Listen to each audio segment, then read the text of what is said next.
y el día de hoy voy a hablar sobre la resurrección de Cristo. Voy a darles algunos datos históricos de cómo sucedió la resurrección, todas las cosas, ¿verdad?, que sucedieron alrededor de Jesús, ¿verdad?, cuando lo mataron, lo crucificaron. Y dice el apóstol Pablo, dando un resumen de la resurrección, dice en el capítulo 15, primera carta a los Corintios, capítulo 15, verso 3 al 9, dice: porque primeramente os he enseñado lo que asimismo recibí, que Cristo murió por nuestros pecados conforme a las Escrituras, y que fue sepultado, diga conmigo, fue sepultado, y que resucitó al tercer día conforme a las Escrituras, y que apareció a Cefas y después a los 12, y después apareció a más de 500 hermanos a la vez, de los cuales muchos viven aún y otros ya duermen. Después apareció a Jacobo, después a todos los apóstoles, y al último de todos, como a un abortivo, me apareció a mí, porque yo soy el más pequeño de todos los apóstoles, que no soy digno de ser llamado apóstol, porque perseguía la iglesia de Dios. Pablo nos habla acerca de los testimonios que vieron, los testigos que vieron a Jesús resucitado. Pero la Biblia menciona que para que un hecho fuese considerado como real, como verdadero, como genuino, sencillamente tenía que solamente tener 2 a 3 testigos. Si 3 testigos hablaban, testificaban de un hecho real, entonces ese hecho era considerado como algo verídico, como algo real. Pero cuando Jesús resucitó, no solamente lo vieron 1 o 2 o 3 personas. La Biblia nos narra el orden de quién lo vio primero. Y el primero que fue visto fue el apóstol Pablo, diga el apóstol Pedro. Pedro se considera, o lo considera Pablo, como el primer hombre que daba testimonio de que Jesús había resucitado. Recordemos que Pedro había negado 3 veces al Señor, y él se había, ¿verdad?, prácticamente entristecido. Él se había, de alguna manera se sentía culpable de haberlo negado al Señor, y él decide volver a su antiguo trabajo sin pensar y sin recordar acerca de la resurrección. Y mire, hay algo muy importante que nosotros muchas veces olvidamos. Predicamos a Cristo crucificado, y se nos olvida predicar a Cristo resucitado. Pero el apóstol Pablo habla acerca de que Cristo no solamente murió conforme a las Escrituras crucificado, sino Cristo, ¿verdad?, resucitó conforme a las Escrituras. Entonces el evangelio es prácticamente, son buenas noticias, y cuando alguien habla de Cristo Jesús crucificado, le estamos dando el mensaje de que esa persona puede ser salva a través de la sangre que se fue derramada en esa cruz, a través del hombre que fue crucificado. Y esa es una verdad, el perdón de pecados. Pero otra verdad es que Jesús resucitó al tercer día, y esto nos da la enseñanza de la doctrina de la vida eterna, que aunque nosotros vamos a morir, la muerte no nos detendrá en el sepulcro, sino que en la segunda venida de nuestro Señor Jesucristo, cuando Él venga en las nubes, se sonará, dice Tesalonicenses, una trompeta, y cuando esa trompeta suene, dice, los muertos en Cristo resucitarán primero. Entonces Pablo está mencionando acerca del poder de la resurrección, y el poder de la resurrección va a afectarnos a nosotros mismos, porque aunque usted muera y a usted lo sepulten, ¿verdad?, a donde le vayan a sepultar, allá en su tierra, ¿verdad?, porque algunos dicen, no, a mí sepúltenme en la tierra. Otros que mueren en Estados Unidos, no, dice, lléveme a Guanajuato porque yo soy de allá, y ya vamos a Guanajuato, y le llevan sus huesos. Pues donde usted esté muerto, usted, dice la Escritura, que si usted creyó en Cristo, usted va a oír una trompeta y usted se va a levantar de los muertos. Usted se va a levantar de ese sepulcro, se va a abrir el sepulcro. No importa que tenga no sé cuántos, ¿verdad?, metros de tierra arriba de usted. ¿verdad? No sé cómo va a suceder, pero esas tumbas se van a abrir. Se van a abrir y se va a levantar usted con un cuerpo diferente, no con un cuerpo enfermo, no con un cuerpo que se cansa, no con un cuerpo que está, ¿verdad? Ahí medio chafa, ¿verdad? No, usted se va a levantar de diferente manera, hasta nos vamos a levantar más guapos. Yo creo en eso. ¿Cuántos lo creen? Lo creo porque lo dice la Escritura. Lo creo porque lo dice la Escritura. Ahora dice, voy a ir, pon una separación ahí donde está esa parte. Y dice Primera de Corintios 15:12. Ahí mismo 15:12. Dice, pero si se predica de Cristo que resucitó de los muertos, ¿cómo dicen algunos de vosotros que no hay resurrección de muertos? Porque si yo predico que Jesucristo se levantó de los muertos, entonces yo tengo que creer que hay resurrección de muertos, ¿sí o no? Y que yo me voy a levantar. Dice, ¿cómo es que algunos dicen que no hay resurrección de muertos? Porque si no hay resurrección de muertos, tampoco entonces Cristo resucitó. Y si Cristo no resucitó, vana es entonces nuestra predicación, vana es también nuestra fe. O sea, vámonos de aquí, porque de vano sirve que nosotros estemos adorando a alguien que murió solamente y que fue un héroe y que dio su vida y que dio su sangre y que vivió como ninguno de los hombres, pero su tumba está allí igual que la de todos los hombres, con un cuerpo muerto allí en esa tumba. Entonces no tiene caso predicar a Jesús. No tiene caso predicar a Jesucristo. Y dice que si Cristo no resucitó, entonces vana es nuestra predicación, vana es también nuestra fe. ¿Por qué tengo que creer en un muerto? Pero si somos hallados falsos testigos de Dios, porque hemos testificado de Dios que Él resucitó a Cristo, el cual no resucitó. Si en verdad los muertos no resucitan, ¿por qué si los muertos no resucitan, entonces tampoco Cristo resucitó? Y si Cristo no resucitó, vuestra fe es vana y aún estamos en nuestros pecados. Entonces también los que durmieron en Cristo perecieron. Y si en esta vida solamente esperamos en Cristo, somos los más dignos de conmiseración de todos los hombres. O sea, si solamente nos atestiguara el apóstol Pedro acerca de que él vio a Jesús resucitado, entonces no podríamos confiar que verdaderamente Jesús resucitó. Pero la Biblia menciona acerca de que no solamente lo vio el apóstol Pedro, sino ¿quién más? ¿Quién más? No solamente Cefas, sino después apareció a los 12. Y la Biblia nos enseña que Jesús, cuando después de que resucitó, los discípulos estaban reunidos en un aposento. Ellos se habían estado adentro de un aposento por temor, porque los romanos y los escribas y los fariseos estaban buscando prácticamente a todos los seguidores de Cristo. Entonces ellos habían visto cómo Jesús había muerto y ellos tenían temor de que ellos fueran a pasar lo mismo. Pero Jesús dice que Él apareció donde estaban ellos. Él no tocó la puerta, Él no dijo me pueden abrir. Él cruzó las paredes, Él entró donde ellos estaban. Y la primera vez creo había 7 discípulos solamente, pero después dice que ellos vieron a Jesús resucitado.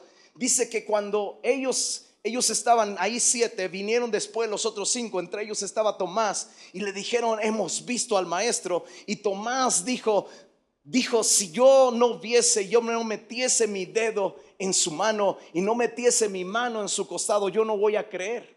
Y de ahí el dicho, ¿verdad? Que mal dicho a veces entre nosotros mismos, que a veces somos nosotros como Tomás, que hasta no ver, no creer. Pero cuando él oye acerca de eso, él pronuncia esas palabras y dice 8 días después de que este acto sucedió, dice que vino otra vez Jesucristo y los halló en el mismo aposento, pero ya estaba ahí Tomás. Y cuando él entró, lo llamó y le dijo, Tomás, ven, mete tu mano en mi mano, mete tu mano en mi costado y ve que soy yo. Y él dijo, Señor mío y Dios mío, y cayó de rodillas y lo adoró. Y Jesús le dijo, Tomás, ¿por qué has visto, creíste? Más bienaventurado es aquel que no vio y creyó. Cuando nosotros no vemos y creemos, entonces somos más bienaventurados que aquellos hombres que vieron a Jesús resucitado. Y yo te digo una cosa, yo quiero ser de esos bienaventurados, porque yo no vi la resurrección de Cristo, pero Él cambió mi vida. Él cambió mi ser. Él lo he visto muchas veces en sanidades, en milagros, en prodigios. ¿Por qué yo oro todos los días a Jesús? Porque yo creo que Él está vivo. Algunos de nosotros, ¿verdad? Somos como Tomás, hasta no ver, no creer. Y a veces esa enfermedad de incredulidad nos perjudica. Pero la Biblia dice que Él se apareció a los 12. Dice, y también se apareció a más de 500 hermanos a la vez, dice, los cuales algunos están todavía con nosotros y otros ya duermen. O sea, Él apareció no solamente a Pedro, apareció a los 12 y apareció a 500 hermanos a la vez. El libro de Hechos capítulo 1 nos habla un poquito acerca de cómo Jesús, dice en el primer tratado, en el verso 1, en el capítulo 1 de Hechos, dice en el primer tratado, oh Teófilo, hablé acerca de todas las cosas que Jesús comenzó a hacer y a enseñar hasta el día en que fue recibido arriba, después de haber dado mandamientos por el Espíritu Santo a los apóstoles que había escogido. Pero note usted el versículo 3, a quienes también después de haber padecido, se presentó vivo con muchas pruebas indubitables, apareciéndoseles durante 40 días y hablándoles acerca del reino de Dios. O sea, Jesús, no solamente después de los 3 días que Él resucitó, Él solamente se apareció a Pedro, no solamente se apareció a 12, se apareció a más de 500 hermanos en 40 días. En 40 días Él se sentó, Él habló, Él enseñó acerca del reino de Dios después de la resurrección por 40 días. Wow. Era muy común Jesús, las apariciones, como hoy en día. Yo he oído, tengo un amigo que se llama Josh Mills, que ha venido a predicar en misiones, y él dice que él, le digo, ¿cuántas iglesias has fundado? Dice, he perdido la cuenta en la ventana 1040 en los países musulmanes. Le digo, ¿y cómo los plantas? Dice, yo fíjate que me pasa algo. A veces que yo estoy orando y de repente el Señor me dice, quiero que vayas, tomes un avión a Irán. Ahí en Irán vas a tomar en Teherán, ¿verdad? Va a haber un hombre que te va a estar esperando, te vas a subir a su taxi, te va a llevar con otro hombre a quien yo me le aparecí. Él te está esperando para que tú le enseñes el evangelio.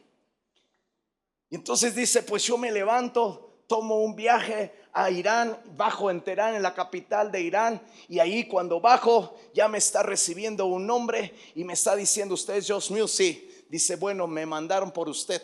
Y él está toda la intriga, y de repente cuando lo lleva ese hombre, lo lleva a su casa de otro hombre, y cuando se sienta el chofer se va, él le dice, se me apareció un hombre de blanco y me habló acerca de un hombre que me iba a enseñar la palabra de Dios, y dice que se llamaba Josh Mills, así que quiero que me hables del hombre de blanco. Y él empieza a hablar de Jesucristo, y así empieza una familia que levanta una iglesia en muchas naciones. Dice, tengo 500 iglesias que se han convertido de esa manera. Cuando yo estuve en Marruecos con mi pastor, hermano Roberto Evans, él me llevó a Marruecos para poder yo ver la cultura de los marroquíes. Y cuando yo estuve ahí en Marruecos, yo vi, él me dijo, dice, ¿sabes cuánto necesitas tú para hacer una amistad donde un marroquí tú le puedas hablar de Jesucristo? Tienes que ganar primero su amistad. En 10 años tú ganas su amistad de un marroquí. En otros 10 años creo que a lo mejor se puede convertir en ese marroquí. Y yo dije, wow. Dice, ¿estarías dispuesto a invertir en Marruecos? Le digo, no, pastor, yo no invierto en Marruecos. Yo mejor me voy a México y ahí en 20 años yo levanto otra congregación más grande. Pero como yo no voy, Jesús no está esperando que yo vaya o que tú vayas. Él está resucitado, Él está vivo, Él hace lo mismo con la gente musulmana. Él se les aparece, Él les habla, Él los convierte, Él los gana y solamente manda a un humilde siervito, así como Josh Mills, que va y solamente da el evangelio y se abre una casa como una lámpara y de ahí crece a una iglesia. Y dice Josh Mills: yo tengo cerca de 500 iglesias en todo Medio Oriente. ¡Wow! Es impresionante la forma de crecer del evangelio. Dale un fuerte aplauso. Usted está dormido.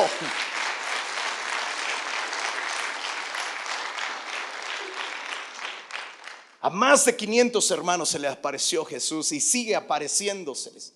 La Biblia dice acerca de la hospitalidad que muchas veces nosotros, sin saberlos, algunas veces hospedamos ángeles. Yo un día les he platicado que yo hospedé a un hombre canadiense que hasta la fecha no recuerdo quién me lo presentó, quién lo llevó a mi casa, pero yo lo hospedé y después lo traje a predicar. Y después él, cuando predicó, nos dio palabras proféticas increíbles de lo que iba a suceder, de lo que sucedió. Jamás lo volvimos a ver, jamás supimos dónde está ese hombre, jamás hemos oído hablar de él y jamás lo recuerdo en su rostro cómo era.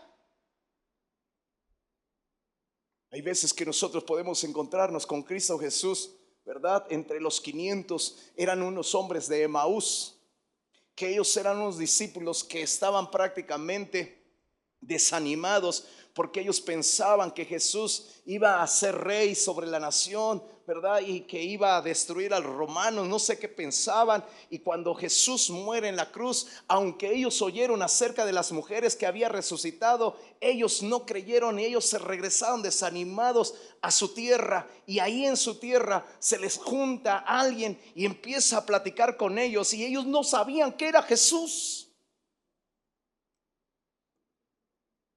Ellos no sabían que era Jesús. Y ellos platican y Jesús les abre las escrituras de todo lo que los profetas habían dicho acerca de él. Pero cada vez que ellos oían a Jesús, a ese hombre que ellos no tenían el conocimiento, estaban velados sus ojos para reconocerle. 3 años caminaron con él y no reconocían quién era. Hasta que llegaron a cierto lugar y él se iba a despedir y ellos le rogaron que entrase a su casa. Él entró a su casa, ¿verdad? Y en ese momento que le dieron el pan, él oró por el pan y se dieron cuenta que al orar por el pan, Jesús lo hacía de una manera que dijeron: wow, es el maestro, es Jesús, el que está orando por el pan es Jesús. Y en ese momento dice que él desapareció y ellos se regresaron inspirados, motivados, llenos de Dios, a poder estar con los discípulos ahí en el aposento alto. ¿Cuánta gente, verdad, necesita un encuentro con la resurrección, como Tomás, como los Emaús, que se han desanimado? Si tú eres un hombre que constantemente te desanimas por las pruebas, ¿verdad? Porque claro que va a haber pruebas, porque claro que te tienen que probar para ver si estás listo para ir al cielo. Y si tu fe no es una fe como las de Emaús o como la de Tomás. Pero Tomás, cuando se encontró con Jesús, él se levantó y él nunca volvió a dudar de todo lo que Jesús, ¿verdad?, les había dicho. Él se levantó para morir como mártir. Él murió como mártir en India. Los discípulos de Emaús nunca volvieron a ser los mismos, obviamente, porque cuando tú te encuentras, ¿verdad?, con una religión, hay mucha probabilidad de que tú vuelvas atrás. Pero cuando tú te encontraste verdaderamente con Cristo, tú vas a saber que el único lugar, la única persona que tiene vida eterna es Jesucristo. Y que tú no crees en alguien que está muerto, sino en alguien que está vivo. Alguien que resucitó de los muertos. Él se le apareció a más de 500 hermanos. Wow. Mi pregunta: ¿se te ha aparecido a ti? Estás aquí porque te has encontrado con él, porque sabes que él es real, porque sabes que estás siguiendo a alguien que te va a llevar a la vida eterna. La tumba del Señor está, ¿qué? Vacía. De todos los profetas, Todos ellos, sus tumbas están ahí, sus nombres están ahí y los cuerpos están ahí, excepto la tumba de Jesucristo. Él está vivo. Dale un fuerte aplauso al Rey. No necesito avisarte.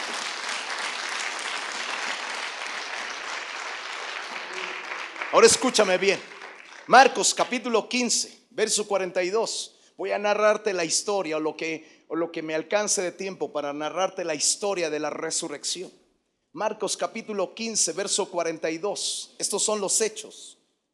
Cuando llegó la noche, diga conmigo, cuando llegó la noche, para saber que ya estás ahí. Porque era la preparación, es decir, la víspera del día de reposo. José de Arimatea, diga conmigo, José de Arimatea, miembro noble del concilio, era un hombre rico que también esperaba el reino de Dios. Vino y entró osadamente a Pilato y pidió el cuerpo de Jesús. Mira qué tremendo, qué osado, qué valiente. Este hombre vino a donde estaba Pilato, entró a su palacio y le dijo: quiero que me des el cuerpo de Jesús. Y entonces Pilato se sorprendió de que ya hubiese muerto, y haciendo venir al centurión le preguntó si ya estaba muerto. Esto da remembranza que cuando Cristo estaba crucificado, ¿verdad? Y él pronuncia la última palabra que dijo cuando antes de morir, dijo: consumado es, y él entregó el espíritu. Dice que vino un terremoto sobre la tierra. Y dice la escritura que los centuriones, los soldados, empezaron a tener temor, y uno de ellos dijo: verdaderamente este era el Hijo de Dios, por lo que estaba sucediendo. Y la escritura dice que el terremoto afectó tanto que el velo del templo se rasgó por la mitad. Y el velo del templo no era un velo, ¿verdad?, como el de una telita, sino era un velo que era una tela así de gruesa, como un ladrillo, que era imposible que se pudiera rasgar. Pues cuando Jesucristo dijo: consumado es, el velo del templo se rasgó. El velo del templo que dividía el lugar santo del lugar santísimo, el lugar santísimo donde nadie de los hombres podía entrar excepto el sumo sacerdote. Pero cuando el velo se rasgó, dio a entender que la muerte de Jesucristo nos dio entrada a nosotros para poder entrar directamente al Padre. Yo no necesito un sacerdote hoy para comunicarme con Dios. Tú, ser hijo de Dios, haber aceptado a Jesucristo, ahora yo tengo derecho a entrar detrás de ese velo, ir al mismo trono de gracia, hablar con Jesús, decirle mi necesidad, pedirle que me sane, pedirle que cambie mi vida. Él está vivo allí. Él rompió el velo del templo para poder entrar al mismo trono del Padre. Y cuando los soldados vieron el terremoto, el centurión mandó a un soldado que les quebrase las piernas ahí a los que habían sido crucificados, para que ellos murieran. Porque en ese momento ellos estaban así. Al quebrar las piernas, ellos perderían fuerza y empezarían a perder oxígeno y morirían. Pero cuando llegaron a Cristo Jesús, la escritura había declarado que ninguno de sus huesos sería quebrado. Entonces cuando llegaron a Cristo Jesús, dijeron: Él ya está muerto. Él ya está muerto. Y el centurión, para asegurarse, le clavó la lanza en su costado y empezó a brotar agua y sangre, dice Juan, dando a entender que ya había salido toda la sangre de Jesucristo. Ya no había más sangre, solamente había agua. Y cuando Jesús está colgado ahí, por eso es que el Pilato se sorprendió de que Jesús ya había muerto. Entonces se aseguró con el centurión y autorizó, ¿verdad?, que José se llevara el cuerpo. Y dice el verso 46: el cual compró una sábana y quitándolo lo envolvió en la sábana y lo puso en un sepulcro que estaba cavado en una peña, e hizo rodar una piedra a la entrada del sepulcro. Y María Magdalena y María, madre de José, miraban donde le ponían. Ellas estaban cerca. Ellos vieron a Jesús cómo lo sepultaron. Ellos vieron a Jesús cómo la piedra estaba allí. La pusieron en la tumba. No eran tumbas como las que nosotros tenemos hoy en día. No eran tumbas donde se cavaba tierra debajo 3-4 metros y ahí metían el féretro, sino que eran donde dejaban el cuerpo de Jesús adentro de una cueva, se ponía una piedra y ahí se quedaban. Entonces la escritura dice en Mateo 27:62, véalo en la pantalla. Al día siguiente, que es después de la preparación, se reunieron los principales sacerdotes y los fariseos ante Pilato, diciendo: Señor, nos acordamos que aquel engañador dijo, viviendo aún, después de 3 días resucitaré. Manda pues que se asegure el sepulcro hasta el tercer día, no sea que vengan sus discípulos de noche y lo hurten y digan al pueblo: resucitó de los muertos, y será el postrer error peor que el primero. Y Pilato les dijo: ahí tenéis una guardia, id y asegurarlo como sabéis. Entonces ellos fueron y aseguraron el sepulcro, y sellando la piedra, diga conmigo, sellando la piedra y poniendo la guardia. Esto es importante, porque Pilato les autoriza a los escribas y a los fariseos 4 soldados que constaba una guardia. O sea, 4 soldados guardaban la cueva con la piedra encima.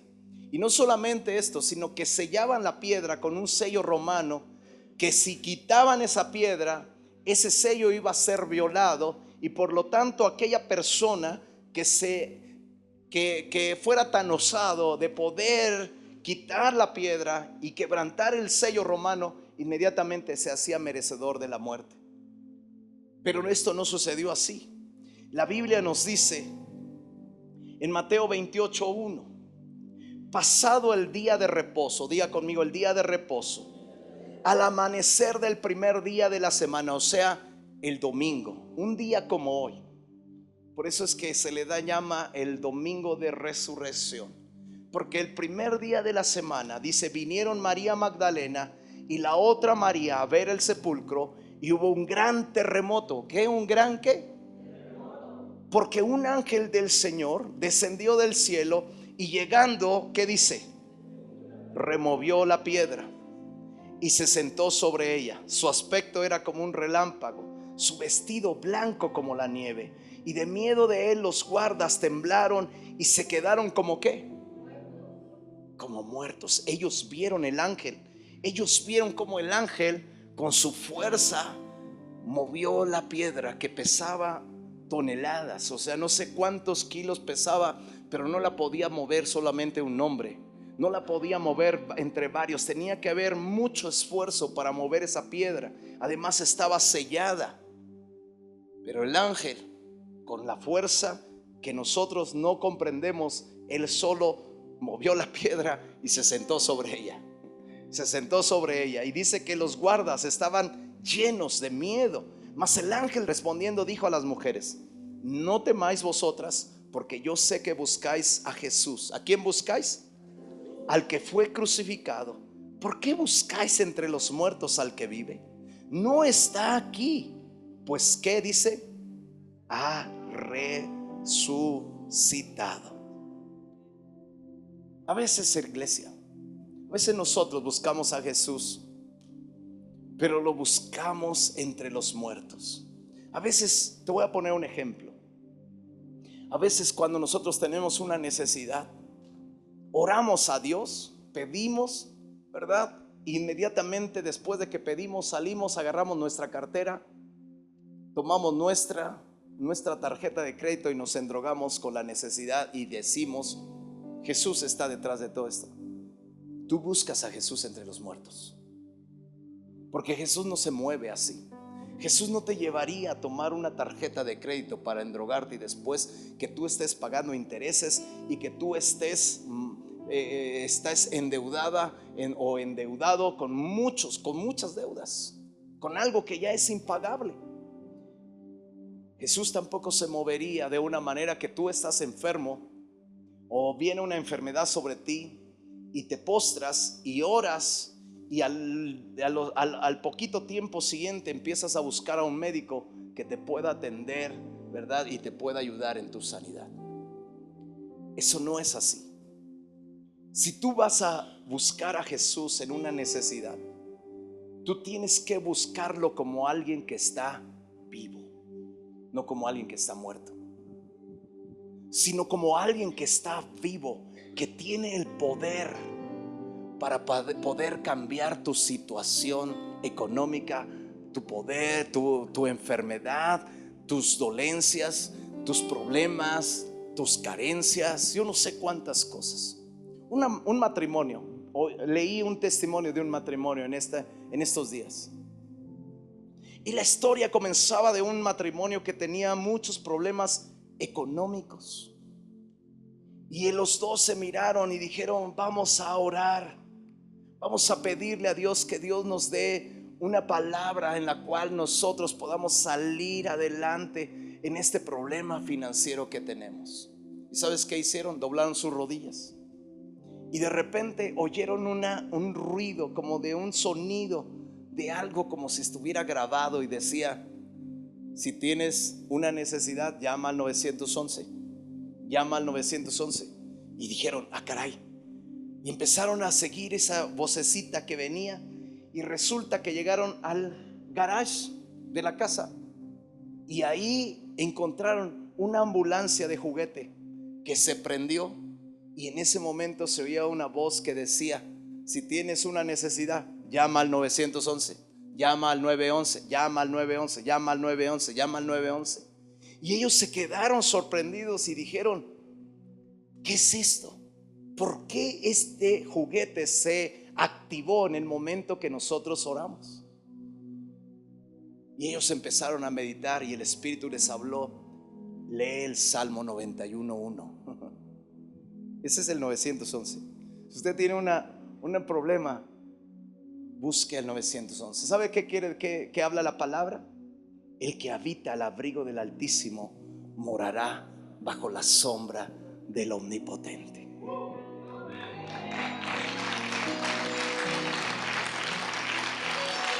Y aquellas gentes empezaron a preguntarse: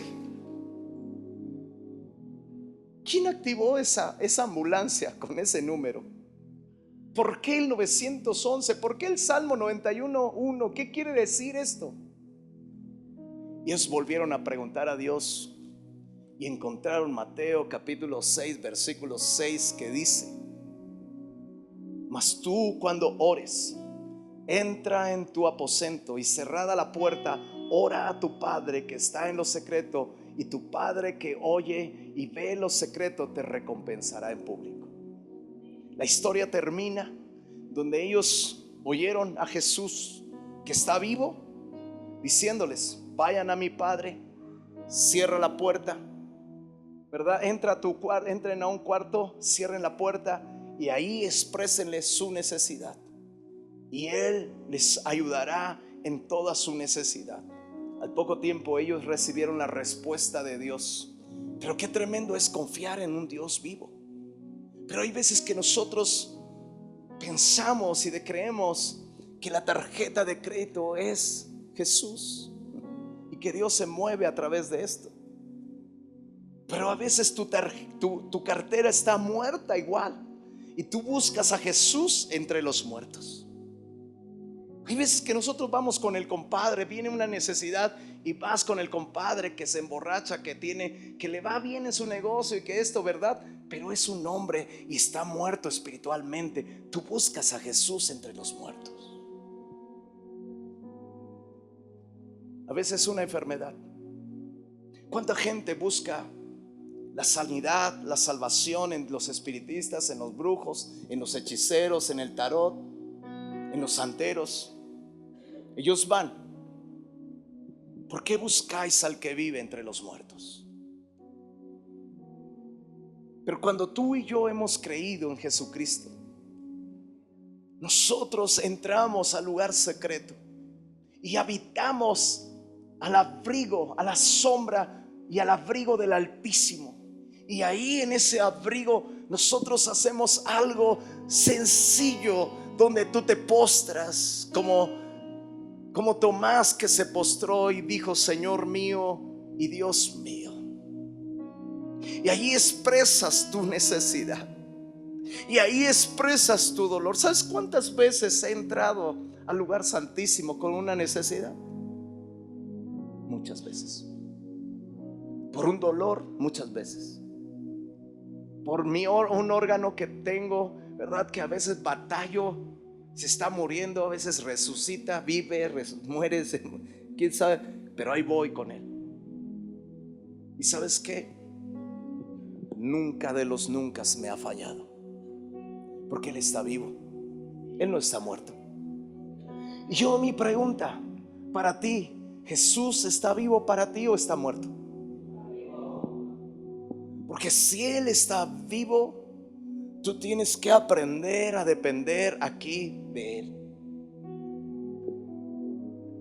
Si tú has conocido que Jesús está vivo, tú tienes que saber que Él tiene el poder para bendecirte. Él, si la muerte no le retuvo, si la muerte no lo venció, si la enfermedad nunca le venció, si el pecado nunca le venció, entonces como Él venció, yo también vencí. Como Él resucitó, yo también resucitaré. Y si Él ganó la batalla, yo también la ganaré. Porque Él la peleará conmigo. Él está vivo. Él está vivo. Él está vivo. Él está vivo. Él resucitó. Mi victoria no solamente está en esa cruz, mi victoria está también en la resurrección de Él. Porque si Cristo no se hubiera levantado de los muertos, vana es mi predicación, vana es mi fe. Porque si los muertos no resucitan, tampoco Cristo resucitó. Pero como Cristo resucitó, un día oiré el sonido de la trompeta, y aunque yo esté muerto, me levantaré entre los muertos y viviré en el lugar eterno donde Él tiene preparado, que su pueblo, su iglesia que ha creído, pueda vivir con Él. Jesús no está en esa tumba. Él resucitó. Él está sentado a la diestra del Padre. Ponte de pie y empieza a exaltar a Jesús. Vamos con tus propias palabras. Él se levantó de los muertos. Mi pregunta, iglesia: ¿Él se levantó de los muertos? Si Él se levantó de los muertos, adora. Porque Dios no es Dios de muertos, sino de vivos. Dios no es Dios de muertos, sino de vivos. Si tú estás vivo, empieza a hablar, empieza a adorar. No estamos adorando a un muerto, estamos adorando a alguien que está vivo. Vamos.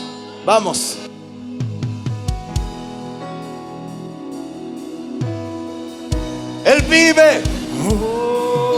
Adóralo.